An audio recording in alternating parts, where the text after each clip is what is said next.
As an architect by trade, I found myself in the unusual role of a bride on what was supposed to be the most meticulously crafted day of my life. Each detail of the wedding, from the floral arrangements to the carefully curated playlist for the evening, had been planned to perfection.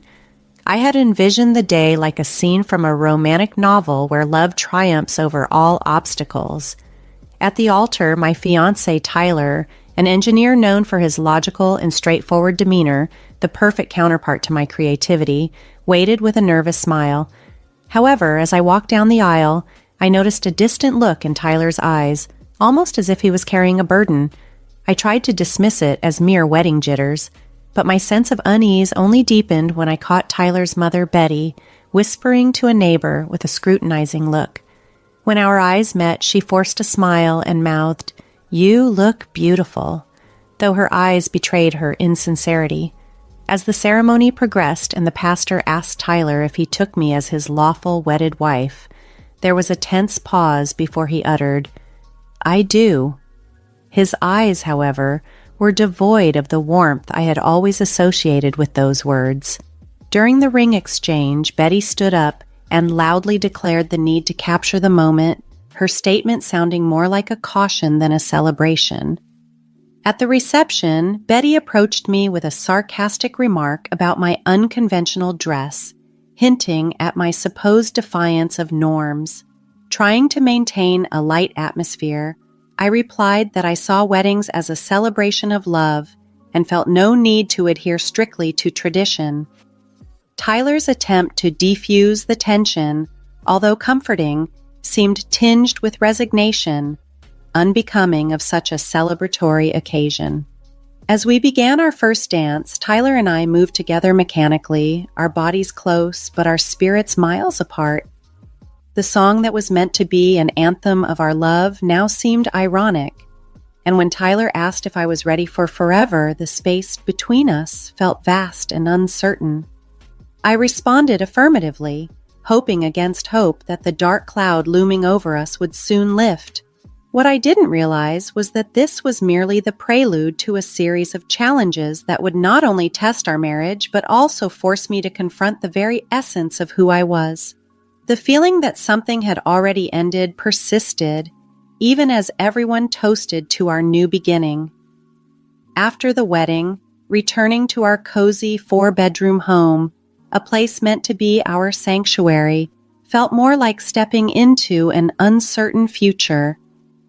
However, the walls I once believed would safeguard our happiness began to feel like the bars of a prison, setting the stage for ongoing domestic strife.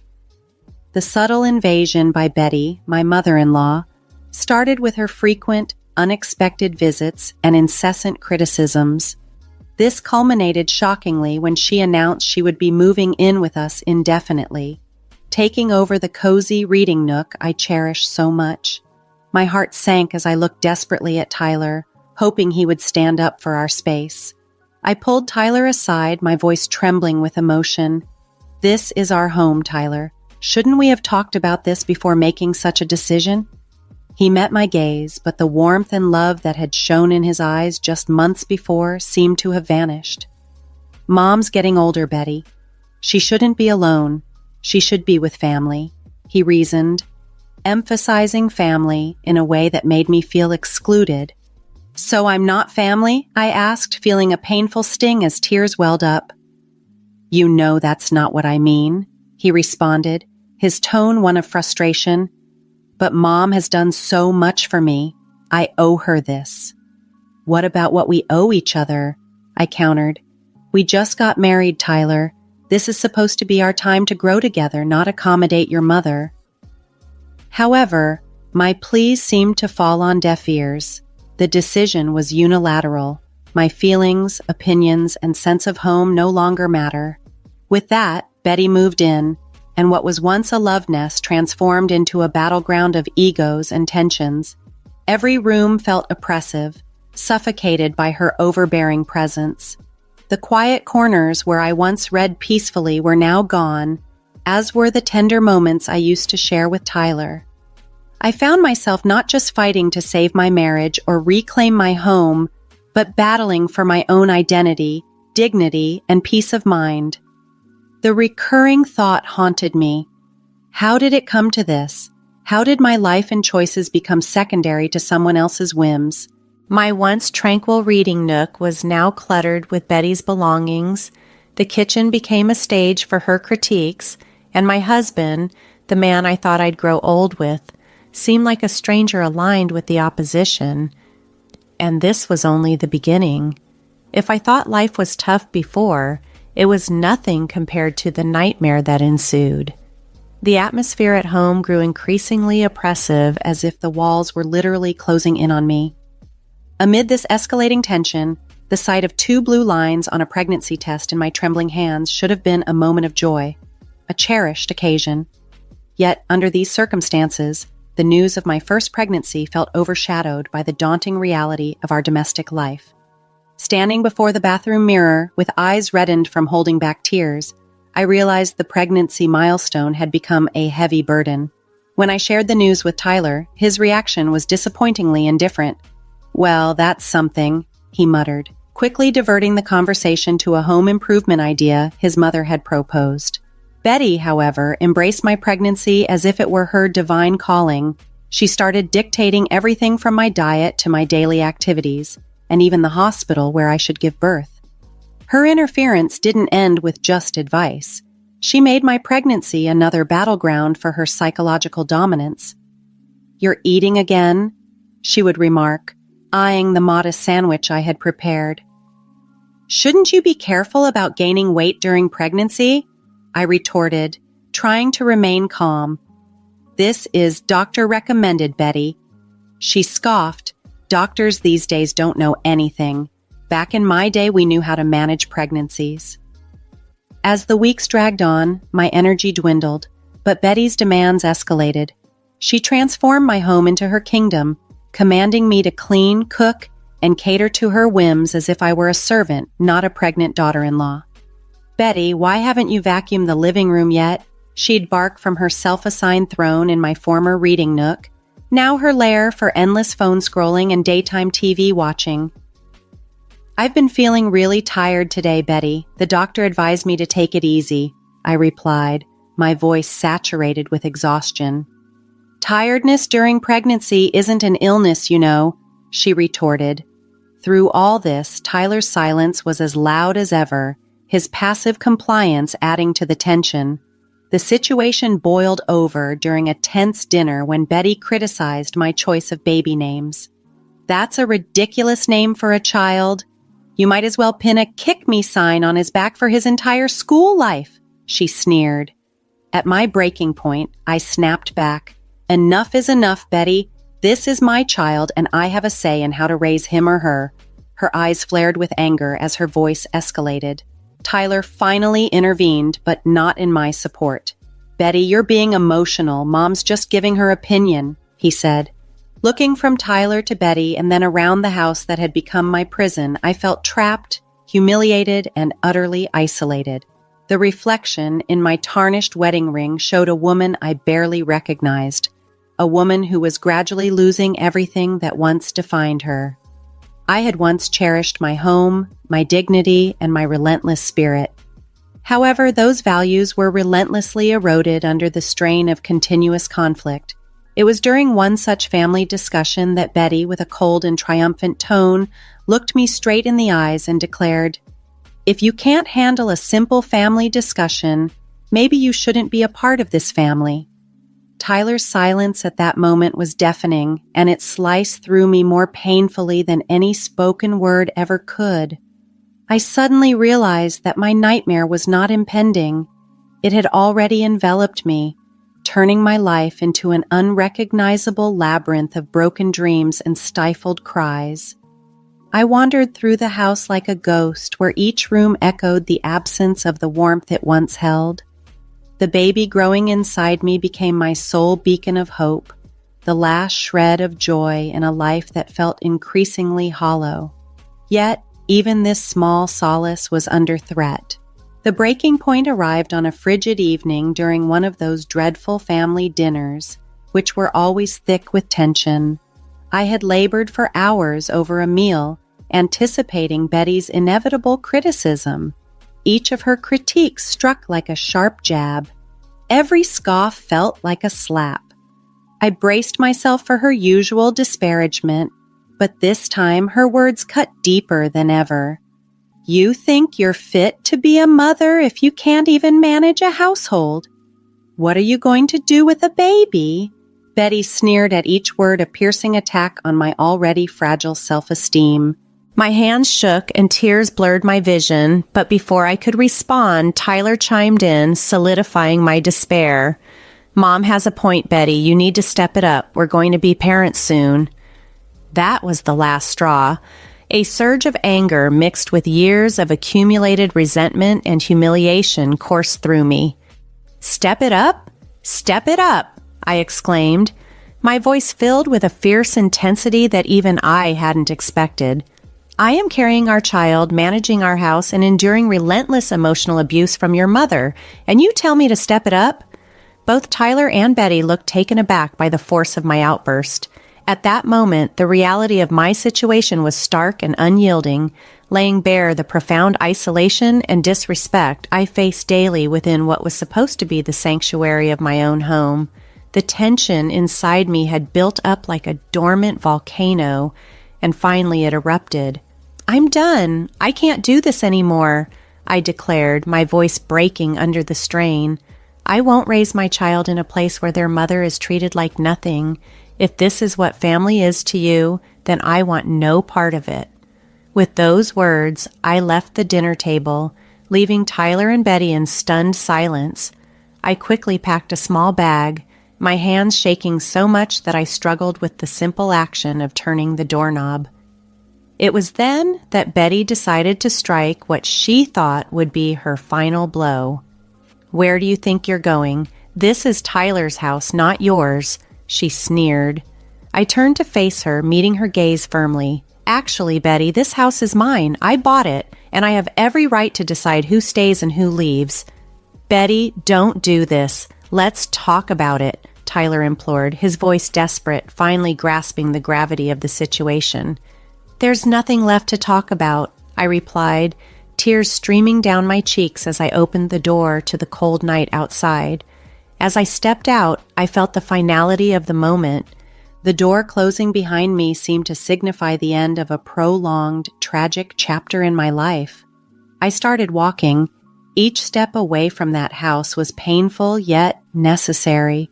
I didn't know where I was headed, but it didn't matter. For the first time in a long while, I felt a sense of agency over my fate, despite the high emotional cost. The icy wind cut through my thin clothes as I wandered the deserted streets, the cold biting into my skin as sharply as the turmoil inside me. I walked, lost in a daze of emotional and physical exhaustion, until I nearly reached my parents' house, a haven I desperately needed. Just steps away from safety, my foot caught on an uneven slab of pavement, sending me tumbling to the ground, my ankle twisting in pain. The physical pain was sharp, but it paled in comparison to the emotional pain I was enduring. Limping and tearful, I finally made it to my parents' doorstep. Their shocked expressions upon opening the door mirrored the severity of my ordeal. This breakdown was a long overdue fracture in a life that had already endured too many pressures. As they hurried me to the hospital, I was painfully aware that changes were necessary. I couldn't return to that house, not to Tyler, and certainly not to a life overshadowed by Betty's oppressive presence. Reaching my breaking point wasn't just the end, it marked a new beginning, a harsh but essential step towards regaining the life that had been slowly stripped away from me. Hospital rooms, with their sterile walls and the constant beeping of machines, have a stark way of thrusting reality upon you.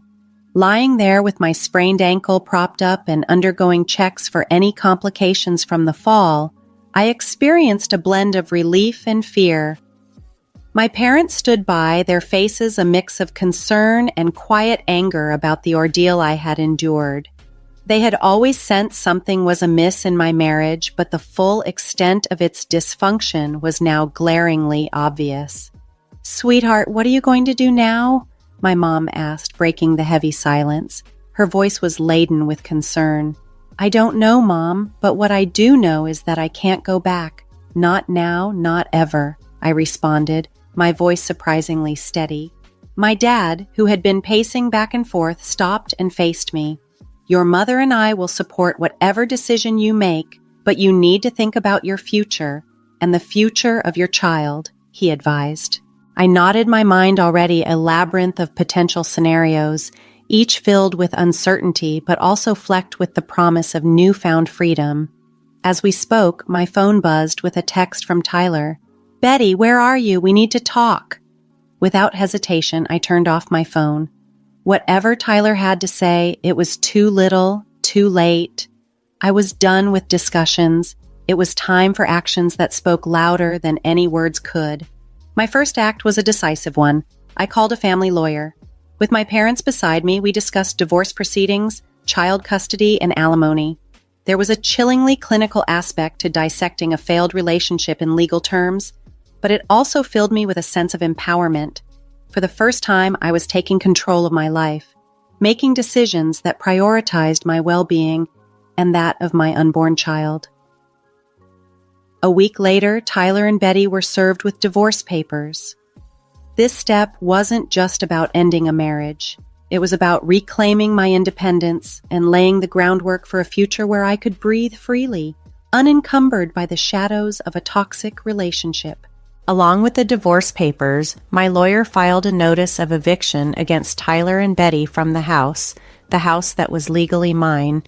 Additionally, the paperwork included demands for substantial child support payments and compensation for the emotional turmoil I had endured. These measures were severe, yet essential, a firm severance of the toxic ties that had bound me for too long. When I eventually turned my phone back on, it was flooded with messages and missed calls from Tyler. Betty, please, can we talk about this? I didn't realize how bad things had gotten, one message read, followed by another. I'm sorry, Betty, I never wanted any of this to happen. Let's find a way to make it right. For a moment, I was tempted to respond, to hear him out. But then, memories of the countless nights filled with humiliation, years of emotional neglect, and Betty's relentless cruelty, all tacitly condoned by him, resurfaced. Any lingering affection was now buried beneath the debris of our shattered marriage. Resolutely, I deleted the messages, erased his number, and blocked him on all social media platforms. As far as I was concerned, Tyler was now a chapter of my past, a painful narrative I was ready to conclude. I was aware that the road ahead would be fraught with its challenges. Divorce proceedings are inherently complex, particularly when a child is involved, but for the first time in a long while, I felt in control of my destiny. It was a painful journey, yet one that steered me away from the engulfing darkness and toward a future that, while uncertain, held the promise of something better. The courtroom had that distinct sterile chill, typical of places where futures and fates are decided in an instant. My lawyer sat next to me, exuding confidence with a stack of documents at the ready. Behind me, the moral support from my parents was palpable. Across the room, Tyler sat, his expression one of defeated bewilderment, with Betty beside him, her face set in a mask of indignant disbelief. All rise, the bailiff announced, and Judge Anthony entered the room. The divorce proceedings unfolded like a whirlwind. Lies were exposed, a barrage of facts and accusations were laid bare before the court. As evidence of Betty's abusive behavior and Tyler's neglect was presented, I watched their faces distort, perhaps for the first time seeing themselves through the eyes of the law. As the judge addressed Betty, the gravity of the situation settled over the courtroom. Mrs., you stand accused of emotional abuse and harassment. The evidence presented against you is overwhelming. How do you plead? With her usual confidence absent, Betty faltered, her response tinged with desperation. Your Honor, this has all been taken out of context. I was merely looking out for my son's well-being. The judge, unimpressed, quickly retorted, It appears your definition of well-being is quite twisted. After a brief yet intense review, Judge Anthony delivered the verdict. The court hereby grants Betty a full divorce from Tyler. Custody of the unborn child will be awarded solely to Betty. Tyler, you are required to pay child support as determined by the state, and Mrs. Betty, given the extensive evidence of your emotional abuse and harassment, you are fined $300,000 for your actions. A wave of relief washed over me as the gavel came down, but it was a bittersweet victory. My marriage had ended, not with dramatic confrontations, but through the quiet shuffling of legal documents. I was free, but the cost was more than I could have ever anticipated on my wedding day. As we exited the courtroom, Tyler approached me, his expression one of confusion and regret. "Betty, I'm so sorry. I never thought we'd end up here," he said, his voice laden with sorrow. Looking at him, the man I once believed I would spend my entire life with, I felt nothing but an empty void where love once resided. "I didn't think so either, Tyler, but here we are. It's too late for apologies now," I replied, turning my back on him and walking away. Betty attempted to catch my eye as I passed, perhaps seeking acknowledgement or even forgiveness, but I offered her none. She had drained too much from me. I couldn't afford her the satisfaction of seeing that she still had any effect on me. Stepping out of the courthouse, the world seemed brighter and more vivid, as if I were seeing everything through a new lens, no longer clouded by constant anxiety and emotional turmoil. It felt like the beginning of a new chapter, one that I would write on my terms. My mother embraced me tightly, tears in her eyes. "You did it, Betty. You're free." I hugged her back, overwhelmed with gratitude. "I couldn't have gone through this without you and Dad," I replied. Together, we walked into the light of a new day, ready to start anew, free from the shadows of the past. "We'll always be here for you," my dad said as he joined in the group hug, his voice steady and reassuring, "and for your new beginning." That evening, I sat alone in the quiet of my house, the house that was now undeniably mine, and felt a profound sense of peace wash over me. Although I was alone, I didn't feel lonely. For the first time in years, the only expectations I needed to meet were my own. There was still a hint of apprehension about the challenges ahead. After all, I was about to become a single mother, a role brimming with responsibilities. Yet, as I rested a hand on my belly, feeling the gentle kicks of my unborn child, a sense of calm certainty settled within me. This painful journey had brought me to a significant reckoning. While scars from the past remained, they now marked a tale of survival rather than defeat. I was ready for whatever the future held, not out of necessity, but from a place of choice. And that choice, to steer my own life, to shape my destiny, made all the difference. It was the promise of a new chapter, one written with hope, resilience, and newfound freedom.